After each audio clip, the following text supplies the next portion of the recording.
True communication is not about speaking more, it's about being understood more. It's not about the length of your speech, but the depth of your message. You see, in this fast-moving world, where voices compete for attention and noise fills every space, the real power lies not in being the loudest, but in being the clearest. The art of communication is not a competition of words, it's an expression of understanding. It's the bridge that connects one mind to another, one heart to another, and one soul to another. We often think that to be a great communicator, we need to talk endlessly, use big words, and dominate every conversation. But the truth is, communication begins when ego ends. The purpose is not to impress but to express, not to win arguments but to create alignment. The most powerful communicators in history were not those who spoke the most, they were those who spoke with meaning, who made others feel heard, and who knew that clarity is more impactful than complexity. Think about the last time someone truly understood you, when they didn't interrupt, didn't judge, didn't try to fix you, but just listened. That moment felt different, didn't it? It felt safe. It felt real. That's what communication is supposed to feel like, a space where understanding replaces confusion, where connection replaces competition. When people understand you, they trust you. And when they trust you, your words carry power far beyond sound. Every conversation you have is an opportunity not just to speak, but to connect. But connection doesn't happen automatically. It requires awareness, empathy, and intention. To be understood, you must first understand others. To be respected, you must first respect others. To be heard, you must learn to listen. Communication is a two-way street, one side speaks, the other listens, and both sides grow.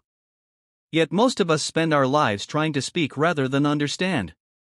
We listen only to reply, not to comprehend.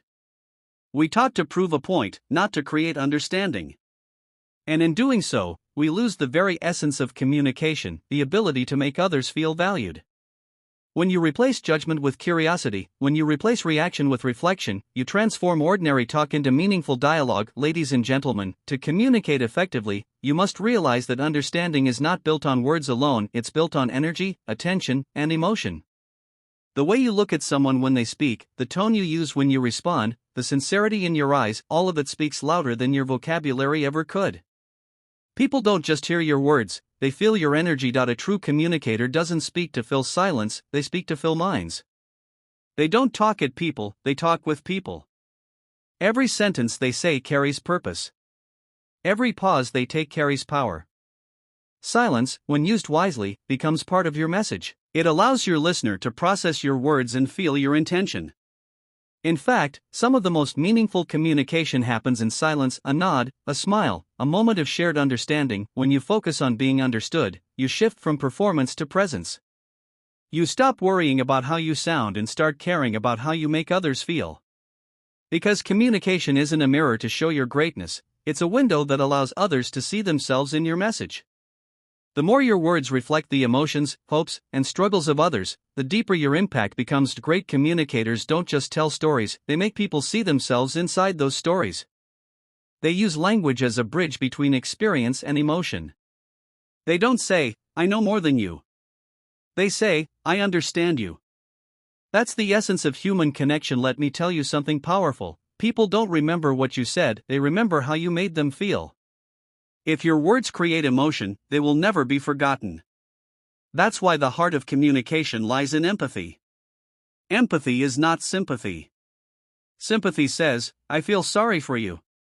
Empathy says, "I feel with you." It's the ability to step into someone's shoes, to see the world through their eyes, and to speak from that place of shared understanding. When you develop empathy, your communication transforms. You no longer speak from a place of superiority, but from connection. You don't try to dominate the conversation, you aim to elevate it. You don't talk to be right, you talk to be real. The moment your focus shifts from self-expression to shared understanding, you begin to master the true art of communication. But here's something most people forget: being understood doesn't happen by accident, it happens by design. You must communicate with intention.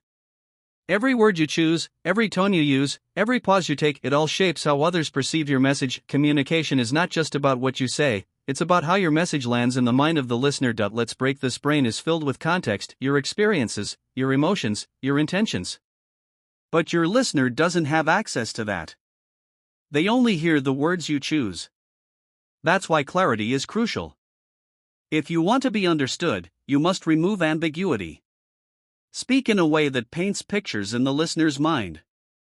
Use stories, examples, and emotions. Don't assume they know what you mean, make them feel what you mean. Many people confuse communication with talking. Talking is easy, communicating is art. Talking transfers information, communication transfers meaning. When you talk, you share words, when you communicate, you share understanding. The difference between the two is empathy and clarity. If you've ever wondered why some people have the ability to walk into a room and instantly command attention, it's not because they speak louder or faster. It's because their words have weight. They speak with purpose. Their message resonates because it's not self-centered, it's listener-focused. They make others feel understood, respected, and inspired. To be that kind of communicator, you must learn to align your message with the listener's world. Ask yourself before you speak, what does this person care about? What are they feeling right now? What do they need to hear, not what do I want to say? This shift from self-focus to other focus is the foundation of true communication. You see, the human brain is wired for connection. When someone speaks with authenticity and understanding, our minds respond with trust. That's why being genuine is far more persuasive than being polished. You don't have to sound perfect, you just have to sound real. People can sense authenticity, it can't be faked. When your words match your emotions, when your message matches your values, people listen not because they have to, but because they want to. Ladies and gentlemen, remember that communication is not only verbal, it's visual and emotional. Your body language, facial expressions, and tone of voice all carry meaning. Sometimes your silence says more than your speech. Sometimes your posture communicates your confidence before you even say a word. To be understood, you must ensure your words and body are speaking the same language. A calm voice communicates trust. A steady gaze communicates confidence. An open posture communicates acceptance. When your message and body align, your communication becomes magnetic. People gravitate toward you because your presence feels sincere. Now, let's talk about emotional intelligence, the foundation of powerful communication. Emotional intelligence means understanding your emotions and managing them in a way that supports understanding, not conflict. When you speak out of anger, fear, or insecurity, your message loses clarity. But when you speak from calmness, curiosity, and empathy, your message gains power. Emotional control doesn't make you robotic, it makes you effective. Imagine two people arguing. Both want to be heard, but neither wants to understand. What happens? The louder they speak, the less they communicate. The conversation becomes a battle, not a bridge. But if even one person chooses to listen, to pause, to understand, the entire dynamic shifts. Because communication isn't about who's right, it's about what's real. Every misunderstanding in life begins with poor communication, not listening, assuming, or reacting too quickly. The cost of miscommunication is high: broken relationships, lost opportunities, unnecessary conflicts. But when you learn to slow down, listen deeply, and express clearly, you gain more than good conversations, you gain connection, peace, and respect. Ladies and gentlemen, communication shapes every part of your life, your career, your relationships, your influence. The difference between success and struggle often lies in how well you express your ideas and understand others. People who